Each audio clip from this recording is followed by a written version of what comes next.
Baik, sebelumnya saya buka dulu. Assalamualaikum warahmatullahi wabarakatuh. Kenalkan, kami dari kelompok satu yang beranggotakan Adam Alamsyad, Lukman Anas, Nagru Robiansyah, Nabila Rahmawati, Fani Oktaviani Putri, dan Melvin Dava Hilmi. Di sini kami akan memaparkan hasil diskusi kami tentang evaluasi sistem drainase di kawasan permukiman penduduk di daerah Kelurahan Sidorejo, 1 Kecamatan Medan Kota.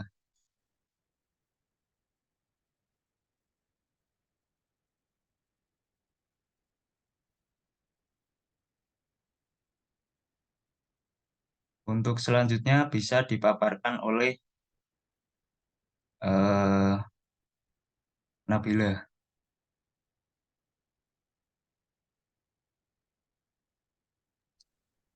Dalam presentasi kali ini terdapat ada masalah, topik yang kami bahas terdapat masalah, diskusi hasil dan pembahasan dari masalah tersebut, kemudian critical thinking. Lanjut,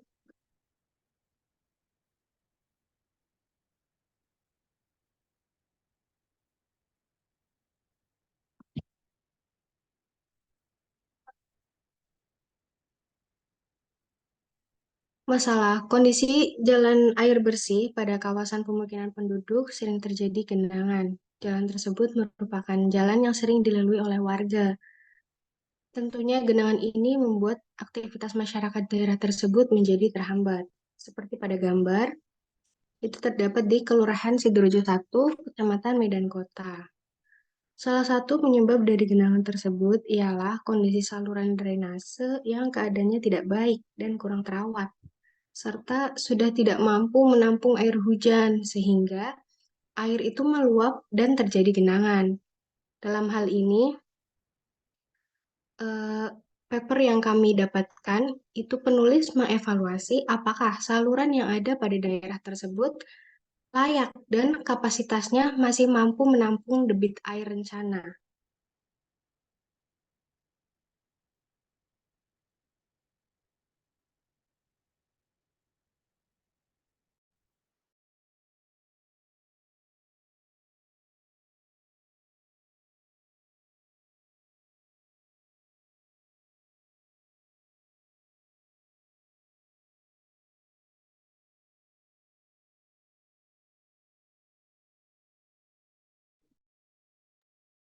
Baik, untuk metode metode yang digunakan penulis untuk evaluasi sistem drainase ini ialah menggunakan metode kuantitatif. Metode kuantitatif sendiri ialah penelitian ilmiah yang sistematis terhadap bagian-bagian dan fenomena serta kualitas hubungan-hubungan di dalam evaluasi saluran drainase pada permasalahan kali ini. Lalu tujuan dari metode kuantitatif adalah untuk mengembangkan dan menggunakan model-model matematis, teori, dan hipotesis dalam dampak yang terjadi pada kawasan pemukiman penduduk. Lalu ada metode survei, yaitu para analisis langsung mensurvei, langsung melihat langsung kejadian pada TKP. Lalu pada hasil survei tersebut dijadikan analisis dan menjadi perbandingan antara metode kuantitatif dan juga metode survei. Lalu eh, metode yang digunakan oleh penulis juga ada analisis dari studi pustaka, studi-studi yang sudah eh, menjelaskan tentang evaluasi sistem drainase juga menjadi bahan pokok dari suatu permasalahan yang terjadi di kawasan pemukiman penduduk Kelurahan Sidorejo, Kecamatan Medan Kota.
Mungkin bisa dilanjutkan lagi, Mas Nangru.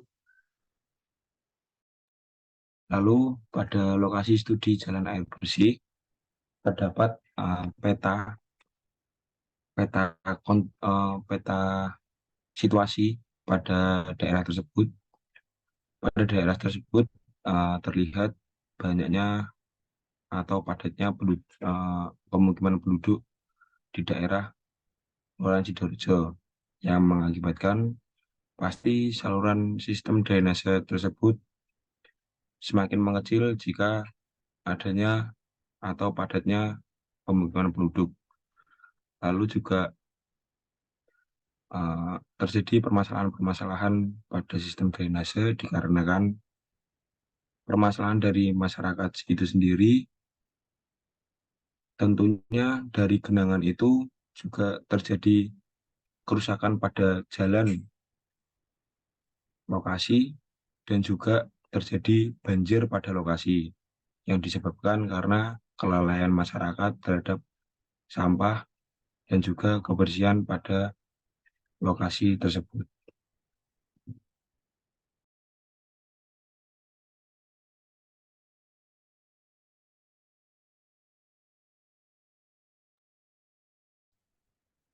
Adapun hasil dan pembahasan berikutnya yaitu di sini menulis menggunakan analisis hidrologi dan analisis hidrolika. Nah, analisis hidrologi meliputi data curah hujan, intensitas hujan dengan menggunakan rumus mononode dan debit banjir dengan rumus rasional. Selanjutnya, yaitu menghitung debit banjir, diperluaskan luas catchment area, nilai koefisien pengaliran, dan intensitas hujan selama waktu konsentrasi. Nilai curah hujan yang digunakan untuk perhitungan intensitas curah hujan adalah nilai rata-rata curah hujan harian di tahun 2010 sampai dengan tahun 2020 di stasiun BBMKG.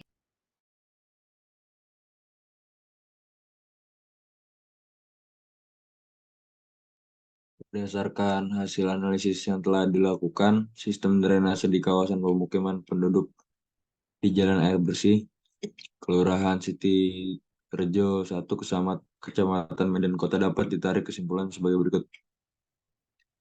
Intensitas hujan rata-rata yang didapat dari penelitian ini didapat sebesar 113,33 mm per jam dan debit banjir rencana yang dihasilkan sebesar 1,137 meter kubik per detik.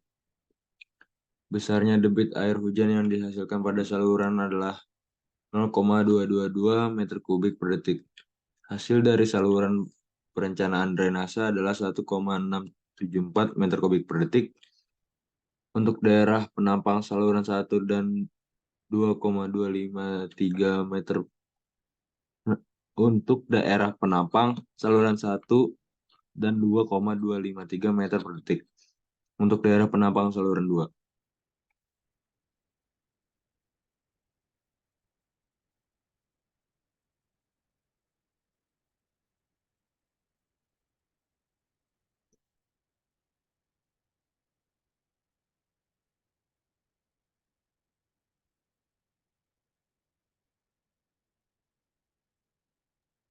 Selanjutnya,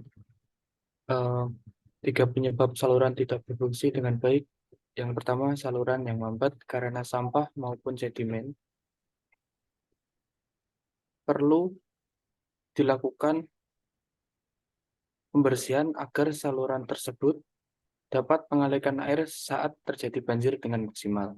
Kesadaran masyarakat dalam membuang sampah juga sangat diperlukan. Tidak membuang sampah ke saluran, sungai maupun hal yang menjadi penyebab genangan dan banjir itu terjadi. Yang kedua, saluran pembuang perlu diperbesar karena lokasi studi berbentuk cekungan agar pada saat banjir saluran tersebut dapat menampung air dan segera dialirkan ke sungai yang terdekat sehingga meminimalisir terjadinya genangan. Ketiga, tujuan drainase ialah mengeringkan wilayah yang permukaannya rendah dari genangan, sehingga menghindari kerusakan infrastruktur kota dan harta benda milik masyarakat. mengalirkan kelebihan air, mengendalikan air, dan meresapkan air ke dalam tanah. Tentunya, agar tujuan tersebut dapat tercapai dengan baik, koordinasi dari berbagai pihak sangat diperlukan, seperti pemerintah rutin melakukan evaluasi kelayakan dan pemeliharaan saluran, pembersihan sampah dan sedimen dari saluran. Sedangkan kontribusi masyarakat adalah dengan tidak membuang sampah sembarangan.